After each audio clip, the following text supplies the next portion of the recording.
اور ان دونوں حالتوں میں بھی جو اصل حالت ہے وہ صبر کی حالت ہے، اس لیے کہ صبر ہر حال میں، یہاں تک کہ اگر انسان کی طبیعت کے موافق حالت ہے اس موافق حالت میں بھی صبر کی ضرورت ہے، شکر کے ساتھ ساتھ صبر کی ضرورت ہے، اس لیے کہ اگر مصیبت کی حالت ہے تو وہاں تو یہ صبر کرے گا ہی،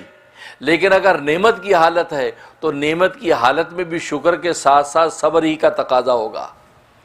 اس لیے کہ نعمت کی حالت میں اس بات کا صبر کرے کہ جو نعمتیں اللہ تبارک و تعالی نے اس کو عطا کی ہیں ان نعمتوں کو بے بہا استعمال نہیں کرتا، ان نعمتوں کو اللہ کی سرکشی میں استعمال نہیں کرتا، اس کو اپنی نفسانی خواہشات پر استعمال نہیں کرتا، بلکہ اس کے اندر بھی صبر و تحمل کے ساتھ ان نعمتوں کو استعمال کرتا ہے کہ جو نعمتوں کے استعمال کا حق ہے، مال ہے تو مال کی استعمال کا جو حق ہے اس حق اور حدود کے مطابق اس مال کو استعمال کرتا ہے، یہ نہیں کہ حدود سے تجاوز کر کے اس مال کو اسراف یا تبذیر کے اندر ڈال دے، یہ وہاں سے بھی صبر کرتا ہے، تو گویا کہ نعمت کی حالت میں بھی اس انسان سے صبر ہی مطلوب ہے۔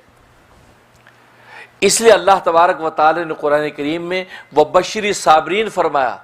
کہ اے پیغمبر صبر کرنے والوں کو بشارت دے دیجئے،